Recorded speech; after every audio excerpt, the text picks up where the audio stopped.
Assalamualaikum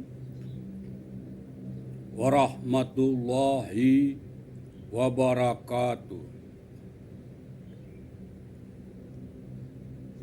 Bismillahirrahmanirrahim. Alhamdulillahi rabbil alamin.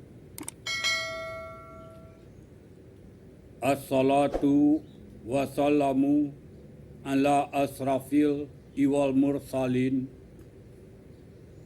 wa ala alihi wa sahbihi ajma'in.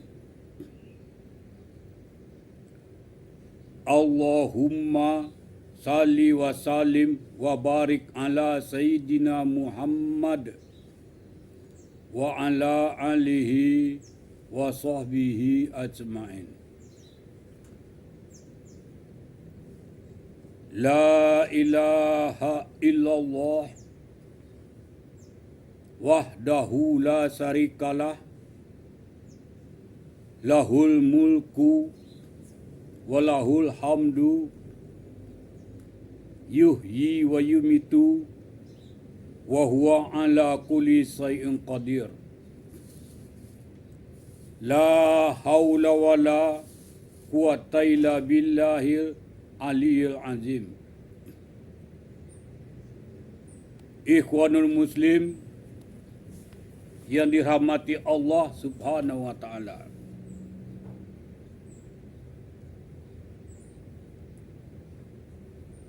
Berjumpa kita kembali dalam Tariqah Laduni Channel. Channel ini berisi konten tentang tariqah, tasawuf dan makrifat dalam konteks tauhid. Jadi apabila saudara-saudara ingin mengetahui tariqah dalam hubungan tauhid, tauhid dalam hubungan tariqah, ikuti video kami terus. InsyaAllah kami akan membicarakan tentang hubungan tariqah dengan tauhid, tauhid dan tariqah. Begitu pula tentang tasawuf, tasawuf dalam hubungan tauhid, tauhid dalam hubungan tasawuf, timbal baliknya semacam apa. Ini yang kami bahas dalam video-video kami berikutnya. Bila saudara ingin mengetahui bagaimanakah tasawuf memandang tauhid, bagaimanakah tauhid itu dalam pandangan tasawuf, ikuti video ini. Begitu pula dengan makrifat, makrifat dalam hubungan tauhid, tauhid dalam hubungan makrifat. Bagaimana caranya kita bermakrifat dalam konteks, dalam konstelasi tauhid. Begitu pula sebaliknya, bagaimana pula tauhid itu bisa dibawakan ke dalam makrifat. Hal-hal semacam itu akan kami bicarakan pada video-video berikutnya. Bila saudara-saudara ingin mengetahui bagaimana tariqah itu dengan tauhid, tasawuf itu dengan tauhid, makrifat itu dengan tauhid dan sebaliknya, maka video ini cocok anda tonton.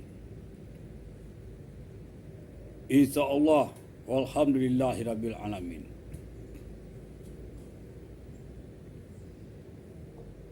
Ikhwanul muslim yang dirahmati Allah Subhanahu wa taala. Konten kali ini kami akan membicarakan tentang talqin. Pada video sebelumnya kami membicarakan tentang talqin zikir. Talqin zikir kalimat tauhid. Namun kali ini beda dari yang lain. Beda dari yang biasa. Apabila pada umumnya kita mengetahui talqin itu berhubungan dengan zikrullah, kali ini kami akan membicarakan talqin itu tidak berhubungan dengan zikrullah. Talqin apa itu? Simak video ini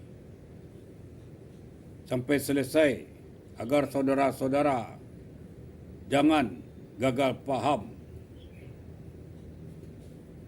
Namun sebagai kata kuncinya yang akan kami bicarakan kali ini adalah talqin iblis.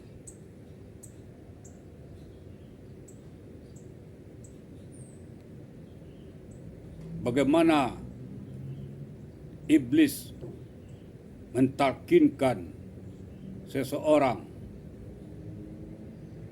Kami akan membicarakannya, membahasnya dalam video ini. Oleh kerana itu, jangan skip, tonton sampai selesai agar anda mendapat pemahaman dan dengan demikian diharapkan pula mendapat ilmu. Dan mudah-mudahan ilmu tersebut merupakan ilmu yang berkah. Amin, amin, ya Rabbal Alamin. Ikhwanul Muslim yang dirahmati Allah Subhanahu wa Ta'ala.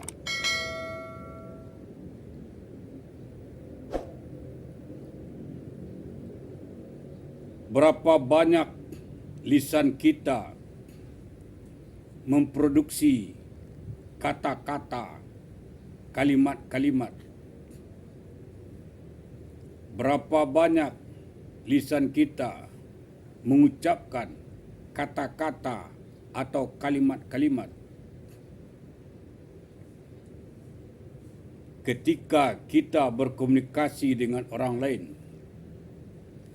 ketika kita berbicara dengan orang lain, ketika kita berbicara dengan sanak saudara kita, famili kita, tetangga kita, rekan sekerja kita, di tempat-tempat hiburan, di tempat-tempat ibadah dan lain sebagainya. Tujuan memproduksi kata-kata dan kalimat-kalimat itu dalam hubungan berkomunikasi dengan orang-orang tidak lain untuk menjalin hubungan silaturahmi antara sesama kita.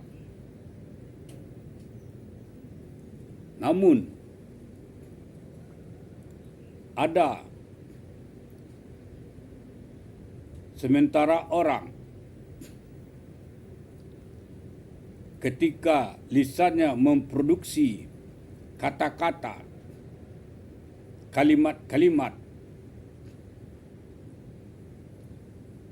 akan tetapi sampai kepada pendengaran orang tersebut menimbulkan rasa sakit hati dan amarah, benci, perselisihan dan permusuhan. Sebuah kata atau kalimat yang kita ucapkan di dalam sebuah perkumpulan atau dalam sebuah jemaah pertemuan, sambil berbincang-bincang, lalu kita guyonan, mengeluarkan perkataan-perkataan yang menurut kita itu guyonan.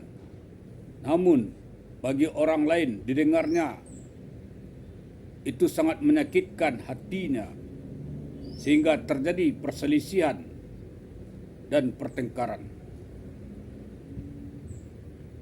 Bahkan ada sementara orang kalau berbicara itu kata-katanya selalu dengan nada tinggi, bahkan kata-katanya cenderung menyakitkan hati orang,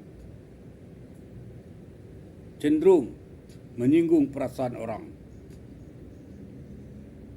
Tidak ada sebuah perkataan yang keluar dari lisannya yang menyenangkan, yang menggembirakan hati orang. Selalu saja ujungnya adalah rasa sakit hati yang timbul pada pendengarnya. Ikhwanul Muslim yang dirahmati Allah Subhanahu wa taala. Kata-kata, kalimat-kalimat yang keluar dari lisan kita, siapa yang membimbingnya? Siapa yang mengaturnya? Apa yang mendorong sehingga kata-kata itu dengan ringannya keluar sedemikian rupa saja sehingga menyakitkan hati orang lain? Amarah saja, tiada kelembutan, maki-maki, berang, dan seterusnya. Apabila ditilik secara batin,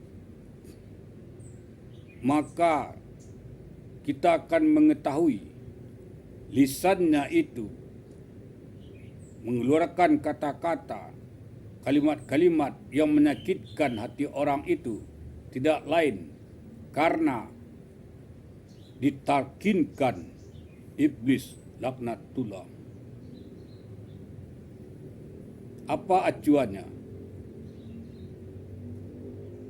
Setiap umat Islam mengetahui bahwa Allah berfirman dalam Al-Quran bahawa sesungguhnya setan laknatullah itu adalah musuh yang nyata bagimu.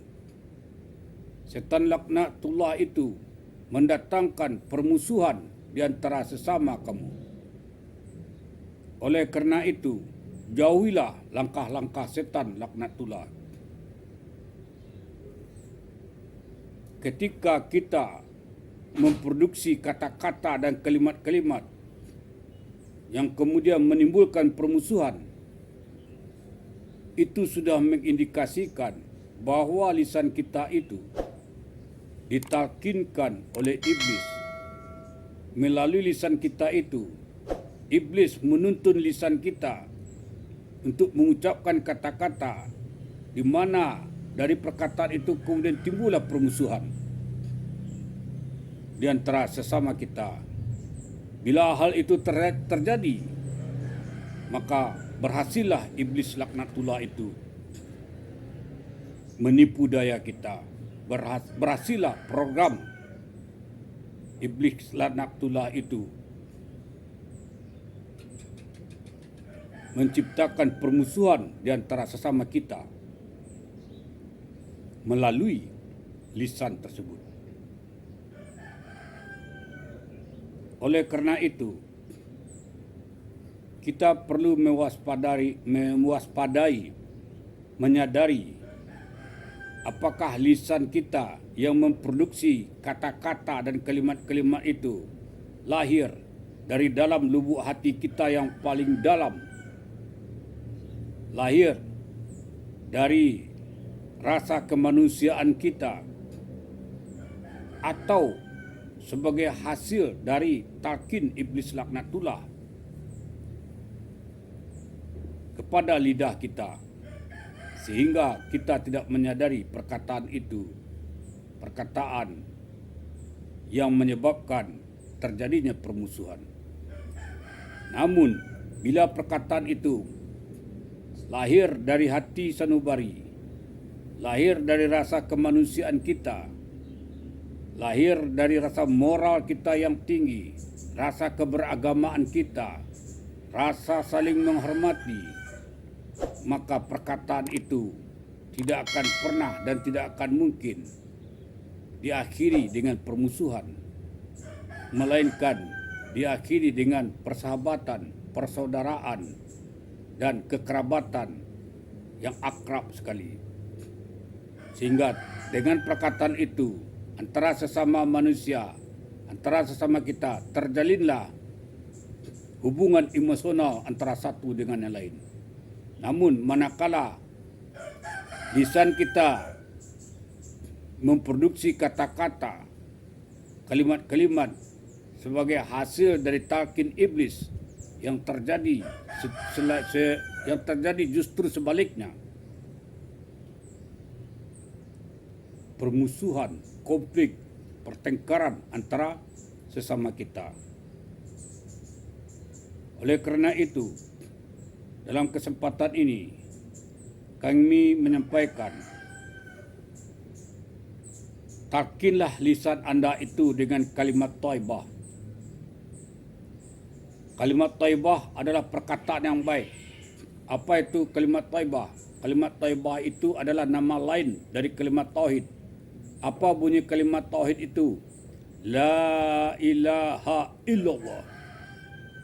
Manakala lisan kita senantiasa kita talqinkan dengan kalimat thayyibah itu, maka insya-Allah Allah akan menggerakkan lisan kita itu dengan perkataan-perkataan yang baik. Allah sendiri yang menuntun lisan kita mengeluarkan perkataan-perkataan yang baik.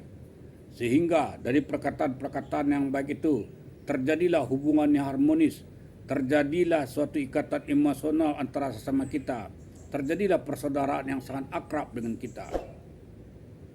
Namun bila lisan kita tidak lumrah, tidak biasa kita talqinkan dengan kalimat thayyibah, maka ketahuilah saudara-saudara, lisan anda itu akan ditalqinkan oleh iblis laknatullah. A'udzubillah bidzalik. Ikhwanul muslim yang dirahmati Allah Subhanahu wa taala. Oleh kerana itu, sebelum iblis laknatullah mentalqinkan lisan anda, lebih baik anda mentalqinkan lisan anda terlebih dahulu dengan kalimat thayyibah, la ilaha illallah. Demikian saja. Mudah-mudahan ada manfaatnya. Wabillahi tauhid wal hidayah. Assalamualaikum warahmatullahi wabarakatuh.